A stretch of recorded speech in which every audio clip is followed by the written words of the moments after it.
niyang tanggalin ang butones ng t-shirt ko hanggang sa tuluyan niya tinanggal ang buong t-shirt ko. Sabi niya, tumalikod daw ako. Sumunod lang ako doon at tinanggal niya ang aking bra.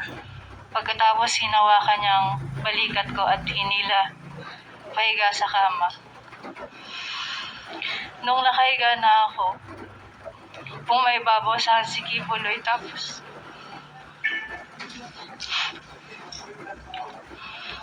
kahit pareho pa kaming nakapajama nun, kinikis-kis niya ang ari niya sa ari.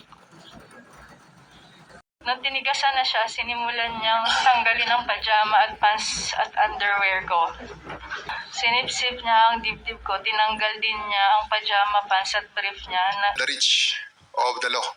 Because if we are not that persistent, Mr. Kibuloy will still be out there laughing at us and just telling everything that things that he wants to say, because he will be out. He will be always out of the reach of the law.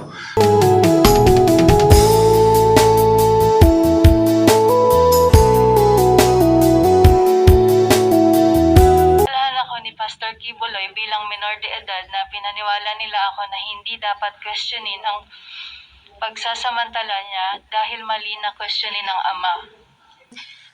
Yung isa sa mga victim survivors na magsasalita sa atin ngayong hapon, alias Miss Marie.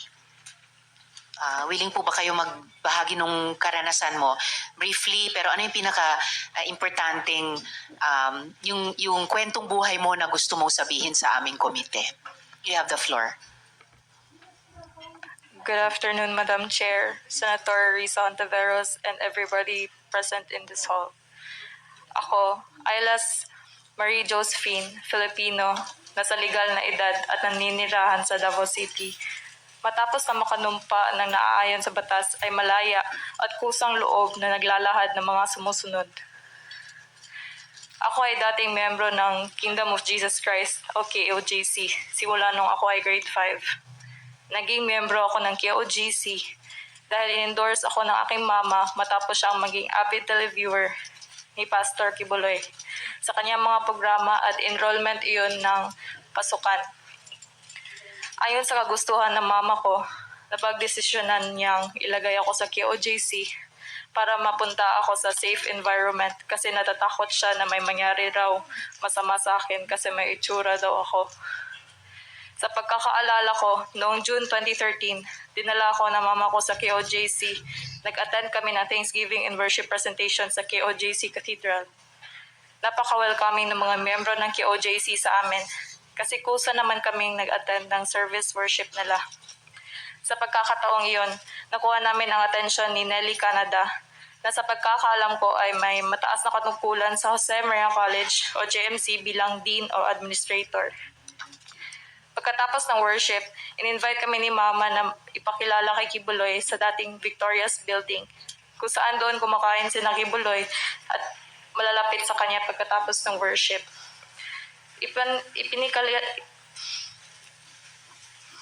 Nelly Canada let us meet Pastor and endorse ako ni Mama kay Kibuloy. Habang kumakain sila Kibuloy, kasama mga pastorals sa isang malaking round table, nag-usap ng saglit ang mama ko at si Kibuloy. And Nelly Canada also let me meet Pastor Kibuloy. Sa aking pagkakaalala, 12 years old ako that time. Nasa grade 5 ako noon.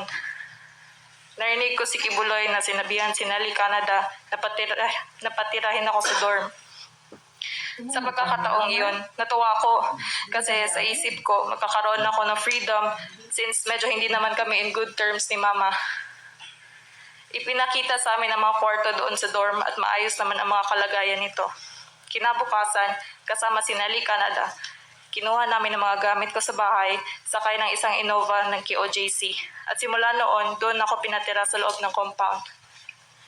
Habang nasa loob ng KOJC, nakatira ako sa dorm, kasama ng ibang mga miyembro.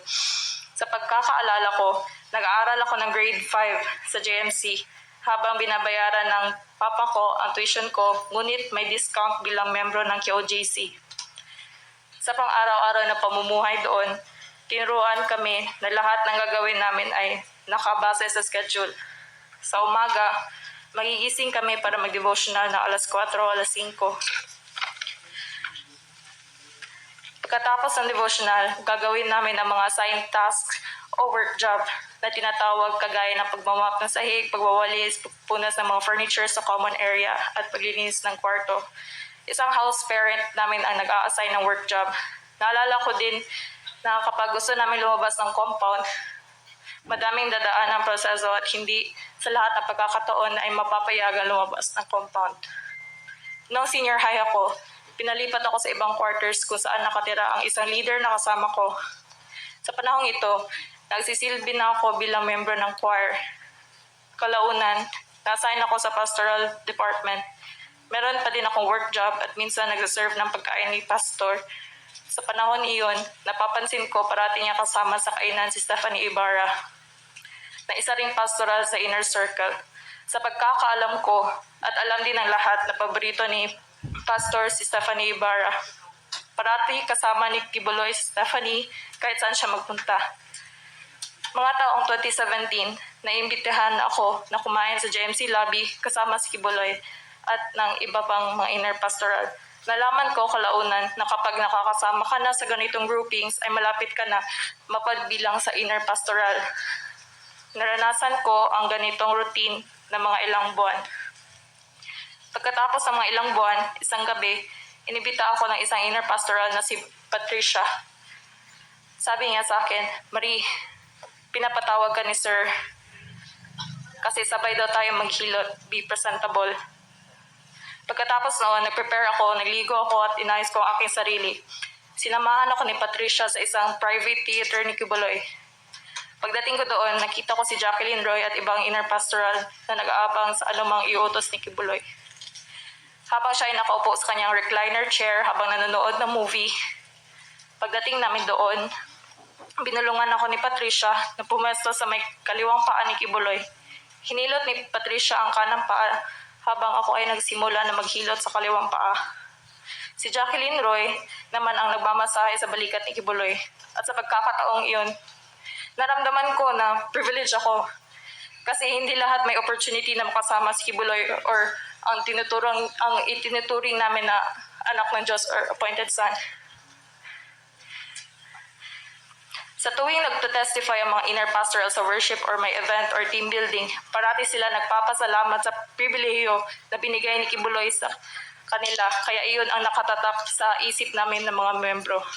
Ang mga pastoral kasi ang ituturing na most privileged sa Kingdom Nation dahil sila naman ang pinakamalapit kay Kibuloy at nakakasama niya sa iba't ibang lugar at bansa at napaka-well provided. Simula na naghilot ako sa kanya, binigyan ako ni Patricia ng 5,000 pesos kada linggo na pinapabigay daw ni Pastor sa akin bilang allowance ko.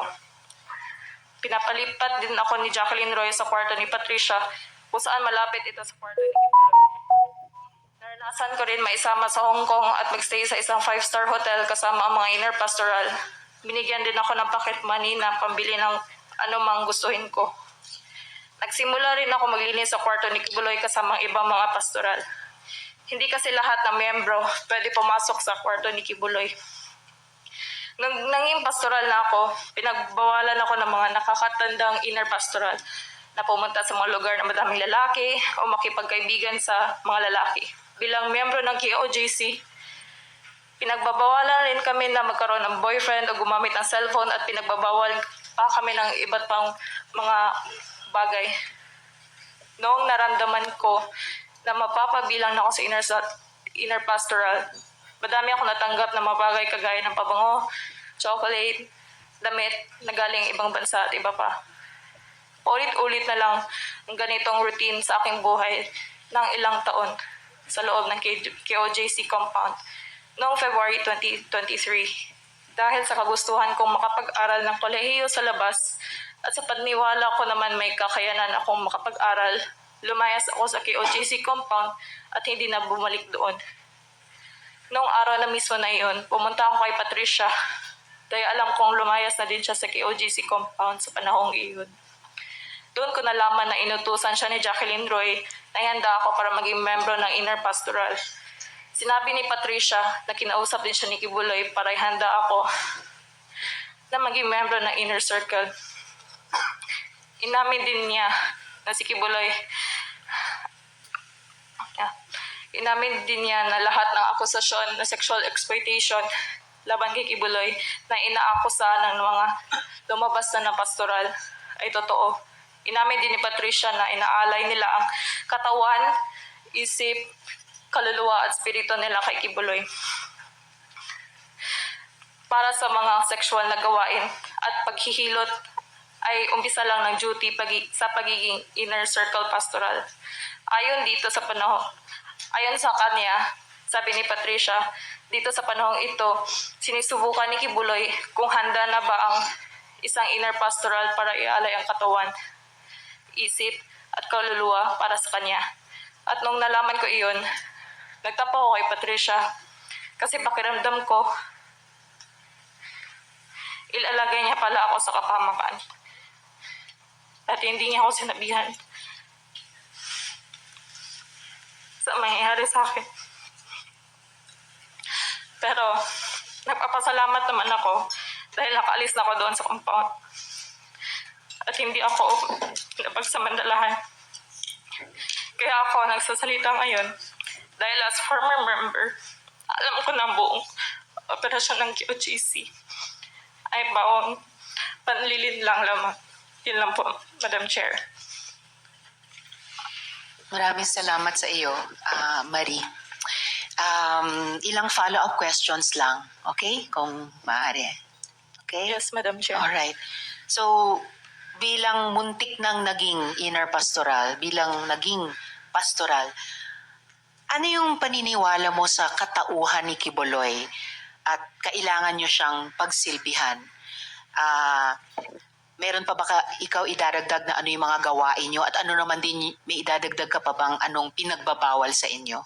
Sa experience ko po, besides sa work job nung nandun pa ako sa loob, ako ay na-assign sa Kingdom Children Growth School or Global Child Evangelism. Kaya besides sa life namin doon sa quarters namin na naglilinis kami, nag-serve kami, ako ay may duties din doon na everyday doon ako. And back then, ang tunay na paningin ko talaga kay Pastor is father figure. Kasi lumaki naman ako na walang yun po, Mancher. Salamat, Miss Marie.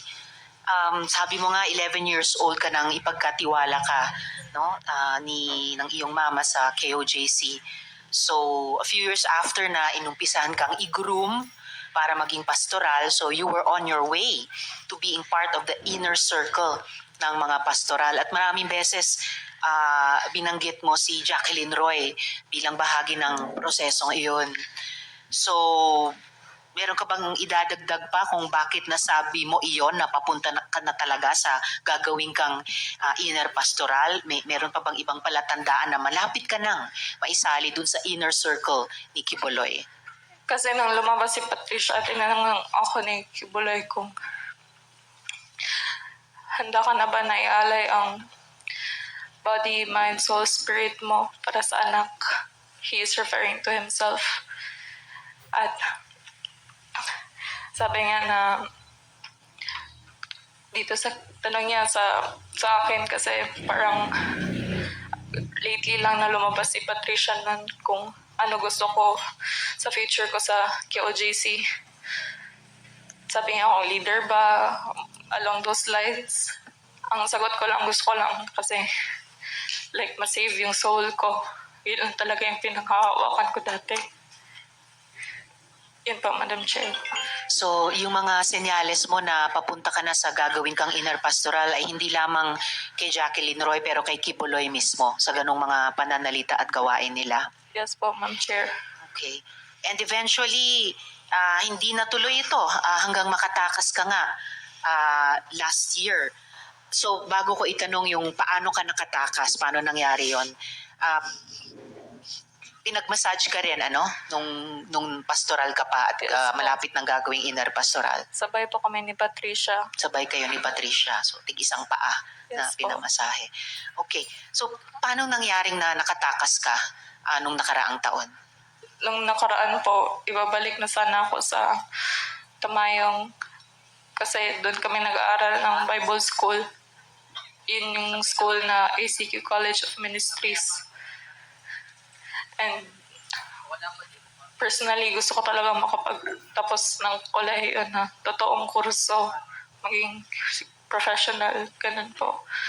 Kaya po, hindi ko na po kaya na pamuhay sa pang-araw-araw namin na ganun po, na wala kaming choice. May sinasabing may freedom of choice, pero naka-instruction naman lahat. Yan po, Madam Chair, kaya lumayas po ako. Hindi po ako nagpaalam. Lumayas po ako kasi kapag papaalam ako, nagpaalam na ako kay Jacqueline Doy before. And kung pwede mong sabihin sa amin in public, paano ka nakatakas? Unless hindi mo pwedeng sabihin.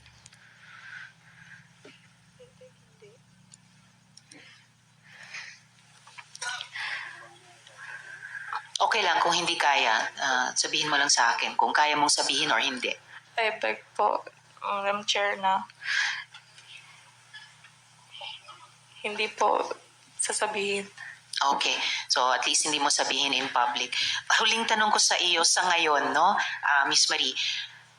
At sinabi din ito ng ibang mga resource persons natin, pati mga magulang. Maraming mga bata ang nasa poder ng kingdom. Dahil bata ka pa nung nag-umpisa sa KOJC, ano yung mga obserbasyon at mga nalalaman mo na mga nangyayari sa mga batang miyembro? Isa po sa mga na-observe ko po doon, like recently lang po last year, may case po about sa bata sa Indangan na sexually molest siya ng isang LGBTQ na member. Lalaki po siya na bata. Nurse po siya supposedly. Tapos I don't know po kung na-raise nila to legally. And I know po na hindi lang po ito isang kaso na may batang namolest siya sa ibang properties ng KOJC.